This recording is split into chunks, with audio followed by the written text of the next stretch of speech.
ভোটের মুখে ফের বেলাগাম বারাসাতের পদ্মপ্রার্থী ও বনগাঁ দক্ষিণের বিজেপি বিধায়ক স্বপন মজুমদার।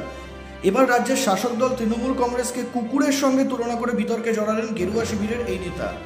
শুধু তাই নয়, ভোট লুট রুখতে তৃণমূলকে মুগুর দিয়ে জবাব দেওয়ার নিদানও দিয়েছেন বিজেপি প্রার্থী স্বপন মজুমদার।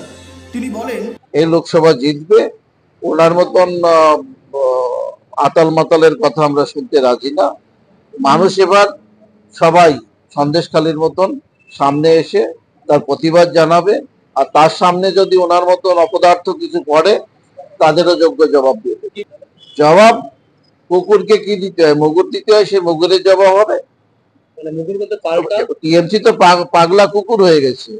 কুকুরকে যদি ছেড়ে রাখা হয়, আমি ইমিডিয়েট প্রশাসনকে বলবো ওকে গ্রেফতার করে জেলখানায় ভর্তি করতে। তার এই কুকথা এবং বিতর্কিত মন্তব্য ঘিরে রীতিমতো শোরগোল পড়ে গিয়েছে রাজনীতির অন্দরে। তবে এবারই প্রথম নয়, এর আগেও নানান বিতর্কিত মন্তব্য করে সংবাদের শিরোনামে এসেছিলেন বারাসাতের পদ্মপ্রার্থী, যার জেরে তার নামে বারাসাত থানায় এফআইআরও দায়ের হয়েছিল। কিন্তু তারপরেও যে কুছ পরোয়া নেই স্বপনের, তা কিন্তু ফের স্পষ্ট হলো তৃণমূল সম্পর্কে তার মনোভাব থেকে। স্বপন মজুমদারের এই বিতর্কিত মন্তব্যের উত্তর দিতে গিয়ে মধ্যমগ্রাম পৌরসভার চেয়ারম্যান নিমাই ঘোষ জানান, প্রথমত একটা কথা বলি যে এটা পলিটিক্যাল প্রোগ্রাম। উনি কর্মসূচিতে এসেছিলেন, ওনাদের যে কালচার, প্রধানমন্ত্রী থেকে শুরু করে স্বরাষ্ট্রমন্ত্রী, অন্যান্য রাজ্যের মুখ্যমন্ত্রীরা বাংলায় এসে এই সমস্ত কুরুচিকর মন্তব্য করে আমরা এর তীব্র নিন্দা করি এবং এর ভাষা নেই।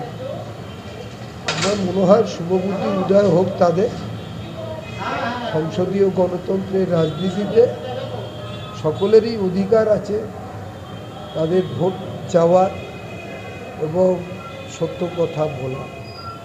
এরা যখন এই কথাগুলো বলে আমাদের রুচিতে বাঁধে, যখন আমাদের দল সম্পর্কে, আমাদের নেতৃত্ব সম্পর্কে যখন এই কথাগুলো বলে, স্বাভাবিক কারণে সাধারণ যে বাংলার মানে জনসাধারণ, তার যোগ্য জবাব আগামী লোকসভা নির্বাচনে। শাহিন চক্রবর্তী রিপোর্ট, নজরে বাংলা।